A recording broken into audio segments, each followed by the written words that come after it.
साथियों, आप सबों का स्वागत है। और आज की इस वीडियो में चूँकि अभी आप लोगों को बहुत सवेरे सवेरे परेशान करना पड़ रहा है वीडियो के लिए, वीडियो बनाने के थ्रू आप लोगों तक भी ये मैसेज ज़रूर पहुंच जाएगा। लेकिन दोस्तों, जो घटनाक्रम घटित हो रहा है बिहार में, ये कहीं ना कहीं इसमें व्यापम की बू आती है। मध्य प्रदेश का व्यापम घोटाला आप लोगों को पता होगा, हज़ारों अभ्यर्थी उससे प्रभावित, साथ ही साथ लाखों अभ्यर्थी, हज़ारों अभ्यर्थियों के साथ लाखों उनके चाहने वाले, उनके परिवार वाले प्रभावित हुए। उसी प्रकार से ये बिहार का जो शिक्षक भर्ती घोटाला जिस प्रकार से ये हो सकता है, एक रूप ले सकता है उसका, आज उसकी चर्चाएं करेंगे। और इसमें अब मेरिट में आने वाले जो लोग थे वो लोग भी अब बहाली से वंचित हो सकते हैं। बहाली क्योंकि अब नियमावली के आधार पर मेरिट का रैंक का अब कोई वैल्यू नहीं।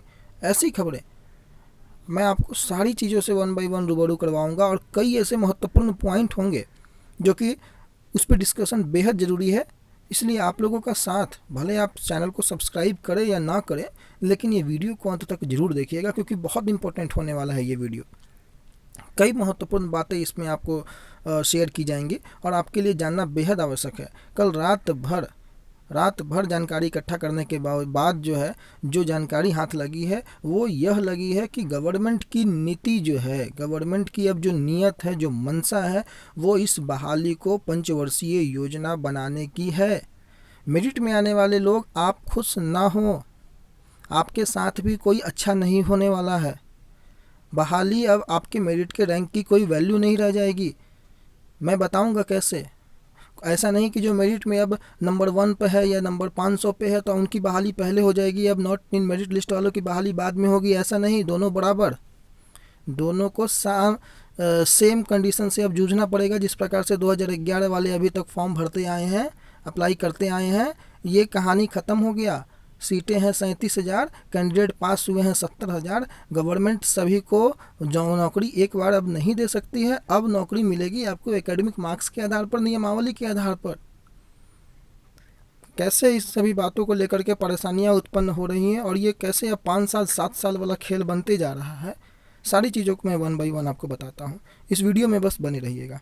सबसे पहले आप देखिए कि ये तो कल जो नेता प्रतिपक्ष से मिलने का हुआ अभ्यर्थियों का, वो सारा सीन इसमें चल रहा है। तो बिना वक्त गंवाए मैं डायरेक्ट मुद्दे पे आता हूँ। ये तो कल की बातें हो गई, और कि जो कमेटी बनी थी वो कमेटी का क्या रिपोर्ट है, फैसला क्या है, ये सारी चीज़ें आप लोग जानते हैं। जन अधिकार पार्टी के और साथ ही साथ आरजेडी से हो, कांग्रेस के हो, सारे लोगों का समर्थन प्राप्त हुआ।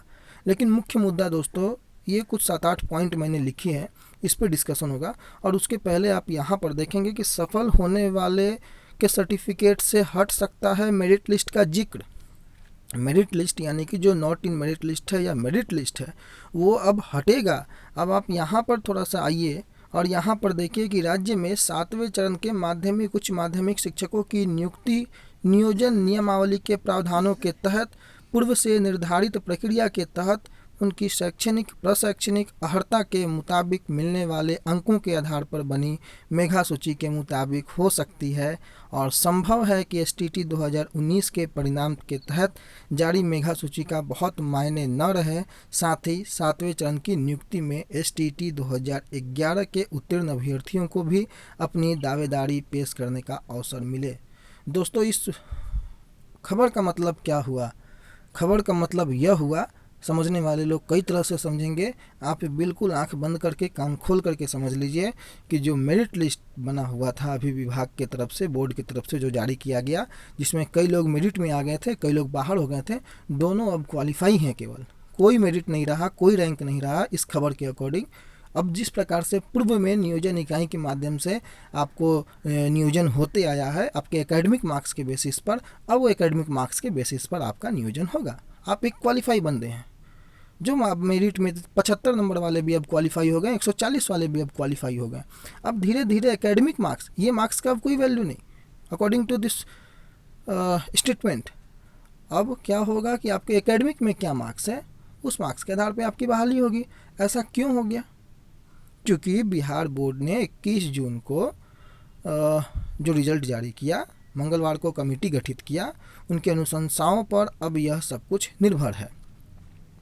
और जो खबरें यहाँ पर प्रकाशित हुई हैं वो इसी तरीके से प्रकाशित नहीं हुई हैं। इस खबर के पीछे का लॉजिक समझिए। कल से ही ये बातें निकल कर के आ रही थी और आप लोग खुद ये समझदार हैं कि 37,000 लगभग कुछ सीटें हैं और कैंडिडेट ऑब्वियस है कि 70,000 के आसपास या 80,000 के आसपास या 60,000 के आसपास पास कर गए हैं, सीटों से अधिक पास कर गए हैं अगर, तभी ना ये लोग या तो कोई गड़बड़ झाड़ा बीच में हुआ है और नहीं तो कैंडिडेट सीट से बहुत ज़्यादा पास कर गए हैं। तो अब गवर्नमेंट के पास अपनी गलतियों को सुधारने का सिर्फ और सिर्फ यही उपाय है कि गवर्नमेंट मेरिट लिस्ट का जिक्र अब हटा दे और वो केवल जिस प्रकार से बहाली अभी पूर्व में होती आई है उसी प्रकार से बहाली को पूरा करे। और उसका एक ही आधार बनता है, अब नियमावली को फॉलो करेगा गवर्नमेंट और जिस प्रकार से शैक्षणिक योग्यता के आधार पर प्राप्त किए गए मार्क्स के आधार पर बहाली होती थी, आपसे चयन मांगा जाएगा, आप अपने एकेडमिक मार्क्स के आधार पर जिनका एकेडमिक मार्क्स ऊपर रहेगा उनकी बहाली पहले होगी। अब सपोज कीजिए कि मेरिट में जो पहले नंबर पे जो कैंडिडेट थे उनकी अगर एकेडमिक मार्क्स कम होगी तो वो पीछे हो जाएंगे, नॉट इन मेरिट लिस्ट वाले के एकेडमिक मार्क्स ज़्यादा होंगे वो आगे हो जाएंगे, 2011 वालों का एकेडमिक मार्क्स ज़्यादा होगा।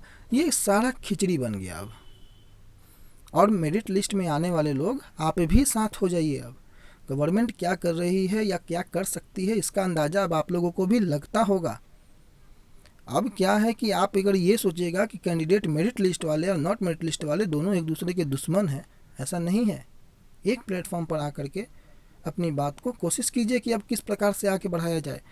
दरअसल 21 जून को जिस प्रकार से ये सब कुछ फिर भी यहाँ पर देखिए लिखा हुआ है कि अनुशंसाओं पर निर्भर है, और कोई भी कमेटी गवर्नमेंट की अनुशंसा या विभाग की अनुशंसा के खिलाफ क्या रिपोर्ट सौंपेगी आप लोग भली भांति समझते हैं। छीछा लेदर जिस प्रकार से बिहार बोर्ड की हो रखी है, गवर्नमेंट की हो रही है, उससे बचने का उपाय गवर्नमेंट जरूर ढूंढेगी।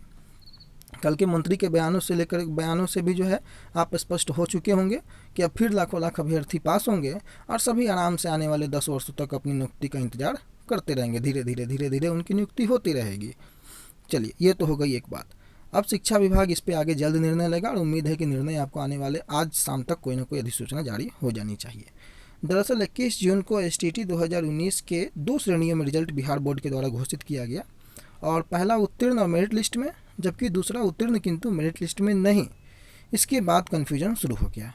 अब शिक्षा विभाग ने आरंभ में ही रिक्त पदों के मुताबिक परिणाम निकालने की घोषणा की थी। 12 विषयों का परिणाम घोषित करते हुए शिक्षा मंत्री ने कहा था कि जो उत्तीर्ण हुए हैं 7वें चरण की सबकी बहाली 7वें चरण में तय है। हालांकि इसी बीच NCT ने TET STET की मान्यता को जो है वो जीवन पर्यंत कर दिया और इससे परिस्थितियां बदल गई।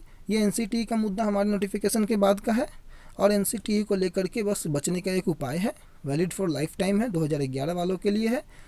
आप उनको अलग से सीट दे करके बहाल कर सकते थे, खैर अलग बात यह। मंगलवार को शिक्षा विभाग ने इसके कन्फ्यूजन को दूर करने और ठोस निर्णय लेने के लिए 4 सदस्यीय कमेटी गठित कर दी थी और बुधवार को इस कमेटी ने इस पर मंथन भी किया है और मीटिंगों का दौर काफ़ी चला है। जानकारी के मुताबिक फिर से देखिए, संभव है कि शिक्षा विभाग 7वें चरण की नियुक्ति STT 2019 के मेरिट और नॉट मेरिट दोनों सूची के सफल अभ्यर्थियों को मौका दे। अब जो कि जिस प्रकार से स्नातक और ट्रेनिंग के प्राप्तांक के आधार पर बहाली होती थी, TET के तर्ज पर 2011 STT की मान्यता उम्र होने से सफल लोगों को भी अब 7वें चरण में मौका मिलने की बातें की जा रही हैं। विभाग ने कमेटी की अनुशंसा पर ये दोनों निर्णय लिए तो अगले चरण की नियुक्ति में स्नातक और ट्रेनिंग के प्राप्तांक, है ना, यानी कि आपके BEd के प्राप्तांक के आधार पर बनी मेगा सूची के मुताबिक शिक्षक अब बहाल होंगे। क्लियरिटी यहाँ पर दिख रही है, समझ में तो ऐसा नहीं है कि नहीं आता होगा, बिल्कुल स्पष्ट हो रही होगी चीज़ें। अब कमेटी ने यह निर्णय लिया तो STT 2019 की दोनों सूचियों के अभ्यर्थियों को मिलने वाले प्रमाण पत्र पर केवल उत्तीर्ण अंकित होगा, इन्हें मेरिट और नॉट मेरिट लिस्ट अंकित नहीं रह पाएगा। खबरें पता लग गई आपको। अब देखिए 2011-2019 merit list not merit list, ठीक है, 4 मसला हो गया। कुछ पॉइंट्स मैंने बनाई है, अब कुछ पॉइंट्सों पे चर्चा कर लेते हैं। सबसे पहले की मेरिट लिस्ट।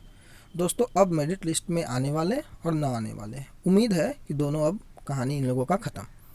आप लोगों को मेरिट लिस्ट में है तो भी ठीक, नहीं है तो भी ठीक, मार्क्स आपका मेरिट लिस्ट का रैंक अब कोई काम का नहीं रहने वाला है मेरे मुताबिक, जो मुझे समझ में आ रहा है, पहली बात। दूसरा पॉइंट देखिए कि STT 2019 की सीटें की चर्चाएँ। STT 2019 में सीटें थी 37,000, और लॉजिकली बात मैं करूँगा जो भी करूँगा, काफ़ी सोचने के बाद समझने के बाद इस बारे में मैं बात कर रहा हूँ। 37,000 से ज़्यादा, जो 37,300 समथिंग सीटें थी। और आप सबों को अब पता हो गया है, बोर्ड भले 24 तारीख क्या नाम 12 मार्च को इस बात को कहा कि जितनी सीटें हैं उतनी रिजल्ट घोषित किया गया। पहली बात कि जब जितनी सीटें और उतनी रिजल्ट घोषित किया गया तो सारे STET के क्वालिफाई कैंडिडेट उस सीट के अकॉर्डिंग होंगे, और उस सीट के अकॉर्डिंग होंगे तो फिर ये बातें कहाँ से आ रही हैं कि कैंडिडेट सीट से ज़्यादा पास हो गए। और अगर कैंडिडेट सीट से ज़्यादा पास हो गए थे तो 12 मार्च को आपने क्यों नहीं बताया। अब बिहार बोर्ड अपनी गलती को बचाने के लिए सारी चीज़ों को खिचड़ी बनाने का प्रयास कर रही है। STET 2019 की सीटें अब किसी प्रकार से खिचड़ी बन चुकी है, जिसमें मेरिट वाले, सो कॉल्ड मेरिट वाले, अब सो कॉल्ड नॉन मेरिट वाले दोनों बराबर, 2011 वाले भी एंट्री मार रहे हैं। लेकिन ये कहीं ना कहीं गलत होगा, इस पे आगे चर्चाएं की जाएंगी। इसको लेकर के अभी आप निश्चिंत रहेंगे, ऐसा नहीं होने दिया जाएगा, कोशिश पूरा किया जाएगा। नॉट इन मेरिट लिस्ट वालों का मसला कि मेरिट लिस्ट में नहीं है, तो उनका मसला तो गवर्नमेंट अपने हिसाब से सॉल्व कर चुकी है कि अब आप लोग दोनों बराबर हो गए हैं। अब आप लोग आराम से नियोजन के माध्यम से अपनी बहाली का इंतज़ार करें। हो सकता है किन्हीं की बहाली 2 वर्षों में हो, किन्हीं की बहाली 5 वर्षों में हो। समझ रहे हैं? STET की ही मैं बात कर रहा हूँ, 2011 की अभी मैं बात नहीं कर रहा हूँ। STET में जो मेरिट लिस्ट में थे, नॉट मेरिट लिस्ट में थे, लग तो यही रहा है ना कि कैंडिडेट जिस प्रकार से 90% कैंडिडेट बाहर हैं, अगर आप 37,000 पदों पे कैसे बहाल कर लीजिएगा? 37,000 कैंडिडेट तो ऑलरेडी क्वालिफाई हैं। वो कौन कैंडिडेट हैं? अगर वो STET 2019 के कैंडिडेट हैं तो मतलब कि रिजल्ट सीट से ज़्यादा हो गया। कैंडिडेट 70,000 80,000 पास किए, आप कैसे उनको बहाल कर पाइएगा उस पर? ये फॉर्मूला गवर्नमेंट इसलिए लगाना चाह रही है क्योंकि सारे लोगों को धीरे धीरे करके फिर पंचवर्षीय योजना के तहत उनकी बहाली करते रहें, अपने जो गलती है उस गलती को गवर्नमेंट छुपा सके। पहली बात, अगर सीट्स के अकॉर्डिंग रिजल्ट था तो फिर 37,000 सीटों पर छेड़छाड़ क्यों?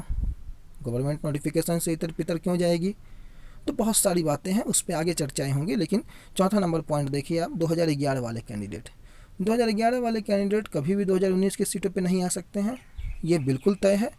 उनका सब कुछ अलग था, हमारा सब कुछ अलग है। हमारा एग्ज़ाम कॉम्पिटिटिव लेवल का था, लेकिन अब क्या रहा? शायद अब नहीं बच रहा है कॉम्पिटिटिव लेवल के एग्जामिनेशन। गवर्नमेंट को अपनी बातों से मुकरना पड़ रहा है। क्या ये सही है? छात्रों के भविष्य के साथ इस तरीके का खिलवाड़। आप कॉम्पिटिटिव नेचर के एग्जामिनेशन लेते हैं, आपसे ये गलती कैसे हुई कि आपसे सीट से ज़्यादा रिजल्ट हो गया? आपने उतने कैंडिडेटों के भविष्य के साथ खिलवाड़ कैसे कर दिया? आप उतने ही पास करते जितने लोगों ने वाकई में मेरिट के हिसाब से नंबर लाया था। अब 12 मार्च को इस चीज़ की क्लैरिटी आपने कर दी होती, कोई प्रॉब्लम नहीं होता आज। तो यहाँ पर अब 2011 वाले शामिल भी करने का गवर्नमेंट बात कर रही है, तो इसमें भी एक लोचा उत्पन्न हो सकता है, मामला फिर से फंस सकता है, डिले हो सकता है। समझ रहे हैं आप बात को? पांचवा है कि वैलिडिटी वाला इशू के लाइफ टाइम हो गया। भैया लाइफ टाइम 2011 वालों का भी हो गया, अब 2019 में जो पास होंगे उनको भी सर्टिफिकेट मिल जाएगा। उसमें मेरिट नॉट मेरिट लिस्ट की कोई चर्चा नहीं रहेगी, क्वालिफाई का सर्टिफिकेट मिलेगा जैसे 2011 में मिलता था। सेम कंडीशन जैसे उनकी बहाली होती आई है अभी तक, आपकी बहाली भी होती आएगी। उस समय भी लाखों लाख अभ्यर्थी पास किए थे, अभी भी कई लाख के अकॉर्डिंग अभ्यर्थी पास किए होंगे। सबकी बहाली फिर धीरे धीरे आने वाले 10 वर्षों तक होगी। जैसे 2011 से 2019-20 आ गया, 21 आ गया, 2021 से हो सकता है 2031 तक बहाली हो। तो बहाली किस प्रकार से अब जाने वाली है, किस रास्ते में, आप सभी भली भांति समझ रहे होंगे। Joining as soon as possible, छठा पॉइंट। ये तो सभी लोग चाहते हैं और इसकी मांग आप लोगों को रखनी चाहिए। ज्वाइनिंग किसी तरीके से 37,000 सीटों पर केवल STET 2019 पास अभ्यर्थियों की होनी चाहिए। अपनी मांगों को रखें। ये विभाग की गलती है, सरकार की गलती है कि उन्होंने ज़्यादा रिजल्ट कम रिजल्ट कैसे क्या, ये उनका काम है जवाब देने का। अपने का यही एक फंडा कि जितने लोग क्वालिफाई हैं सबकी नौकरी STET 2019 की सीटों पर तत्काल हो। सातवां पॉइंट है एज फैक्टर। गवर्नमेंट ने ये कह दिया कि सर्टिफिकेट देंगे, आने वाले चरण में आपकी बहाली धीरे धीरे होते रहेगी। जिसका एज अंतिम पायदान पर है, क्या वो बाहर, उसकी क्या गलती थी? इस पे कौन बात करेगा? वो अपने एज को कहाँ से बढ़ा करके ले आएंगे? अगर उनकी मार्क्स अगर मान लो एकेडमिक मार्क्स के आधार पर होने लगे और एकेडमिक मार्क्स अगर कम हो तब तो वो बाहर 5 साल इंतज़ार करना पड़ा, 5 साल में उनकी एज ख़त्म। इस पे भी सरकार को जवाब देना होगा। कई बिंदुओं को मैंने उठाने का प्रयास किया, मैंने कोशिश किया कि जो भी सिनेरियो घटित हो रहा है ये व्यापम पार्ट 2 की तरफ ना चला जाए, क्योंकि प्रतीत तो वही हो रहा है। और व्यापम पार्ट 2 में कितने लोग किरदार में थे, हिस्सेदार में थे, आप सभी समझ रहे हैं, बताने की कोई आवश्यकता नहीं है। तो इस वीडियो को इतना शेयर करें ताकि सभी लोग इस कन्फ्यूजन के माहौल से जो है वो निकल सकें और चीज़ें स्पष्ट हो सकें।